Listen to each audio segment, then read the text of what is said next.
Él leía un poco los periódicos y luego escribía. Escribía todos los días, hacía media mañana para mandar la columna al periódico y con facilidad, como he dicho siempre. Escribía a máquina y al principio iba una persona a buscar la columna a diario. Luego ya aprendí yo el procedimiento y ya lo mandábamos, salía directamente en el periódico. Él releyó, más que otra cosa, los autores que a él le habían gustado desde joven, desde que era pequeño, porque él empezó a leer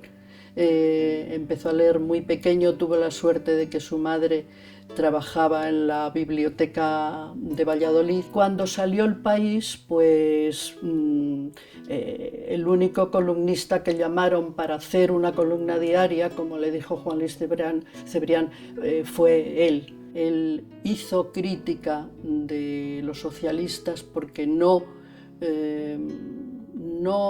consiguieron darle al país lo que habían prometido, y yo creo que eso no se lo perdonaron. Es muy curioso lo de las negritas, ¿no? Que siempre yo he oído, las negritas de umbral, que luego se ha seguido utilizando mucho. Joaquín Sabina le hizo un soneto: nunca olvidabas celebrar a Olvido, a Carlitos Berlanga, a Ramoncín.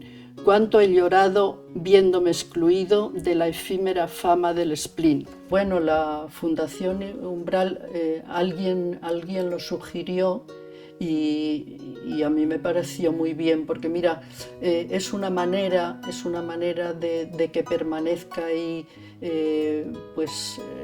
su nombre.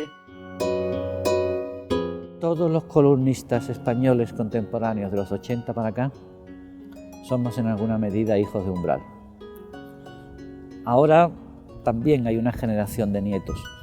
Esto no quiere decir que haya que imitarle, entre otras cosas porque Umbral es inimitable, pero hay que leerlo, aprenderlo y luego cada uno tirar por su propio camino, abrir su propia brecha de su propio estilo. Pero todo el columnismo español contemporáneo es descendiente de Umbral, porque él es el que renueva el género. Yo creo que de Umbral hay que aprender, con la perspectiva hay que aprender sobre todo del ritmo. La prosa de Umbral parece espontánea, parece fluida, pero tiene un mecanismo de precisión extraordinaria. Y luego los fogonazos de talento, pero eso no está a nuestro alcance.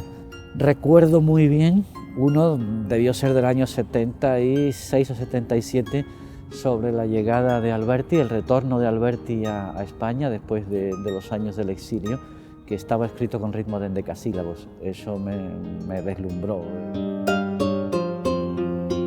Él vino una tarde, llegó al café, parece ser, según nos cuenta en la noche que llegué al Café Gijón, que no había gente, la gente que él buscaba no estaba, ¿no? Por lo menos él miró alrededor vio el panorama que había, el paisaje humano, y no estaban esos célebres que él buscaba, esa gente pero luego a lo largo de toda su existencia, pues sí. Entonces él, a la primera tertulia que frecuentó, en donde fue integrado con ellos, fue la célebre tertulia de los poetas, Nueva Juventud Creadora, con Gerardo Diego, con José García Nieto, con quien tuvo gran amistad, con Eugenia Serrano, que le presentó en su día a Camilo José Cela, el gran íntimo amigo a lo largo de tantos y tantos años.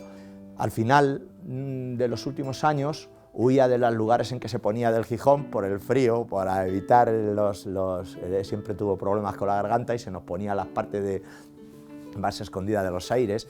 Tenía mucha gracia porque a lo largo de muchos años le llamaron el vaso de leche, porque se pasaba la noche con un vaso de leche.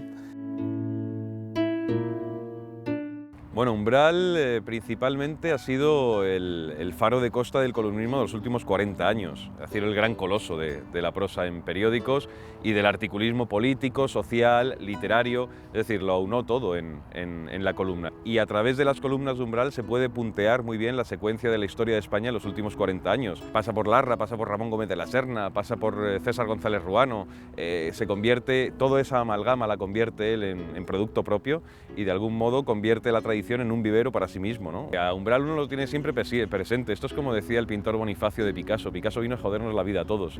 Pues Umbral, a los que escribimos columnas, también de algún modo vino a jodernos la vida a todos. Recuerdo una frase que me dijo, amigo Lucas, no olvides nunca que en este oficio de la literatura, para que alguien salga adelante, tiene que tener detrás siempre un periódico. Y eso fue un lema que es verdad. Si te das cuenta, casi todos los escritores necesitan siempre el apoyo de un periódico detrás para él dar un paso adelante, ¿no? El nacimiento del duende se inspiró en Larra, ya no solo por el nombre, que Larra tiene el duende satírico del día, sino porque Larra era una figura que nos fascinaba, ¿no? Su romanticismo y su periodismo y sus artículos siempre han sido inspiración para el duende. Y la figura que nosotros hemos visto en vida en aquella época que más se asemejaba a ese Larra romántico, tormentoso, pues era Francisco Umbral. Entrevistamos a Francisco Umbral en diciembre de 1998.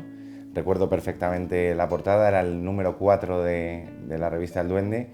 La entrevista la hizo Antonio Jiménez Morato y bueno, ocurrió una anécdota divertidísima, que nosotros cada vez que la recordamos en redacción nos morimos de la risa. Antonio fue acompañado del fotógrafo y para la sesión de fotos, pues bueno, el fotógrafo le preguntó a Umbral, porque estaba la gata todo el rato, aparecía en escena por allí, y le preguntó a Umbral si quería aparecer con su gata en la foto, que si quería aparecer con España. Y Umbral se quedó mirándole y con su voz característica malhumorada digo, pero ¿cómo que España? Pero si España es mi mujer. Umbral ha sido, yo creo, el único capaz de convertir lo cotidiano en objeto de literatura y en hacer del periodismo un género literario en la tradición de Valle Inclán, en la tradición de Larra y de Gómez de la Serna. Él hacía un gran esfuerzo en convertir una columna de opinión en literatura. Implica a lo mejor el doble o el triple de tiempo, no utilizas un lenguaje llano, sino que buscas la metáfora. A mí me gustaban mucho las columnas sobre la jet set y el oropel de la farándula que influyó muchísimo en muchos columnistas. Esa columna que han heredado pues Raúl del Pozo, Carmen Rical, que es la columna del Mundo, me parecía estupenda.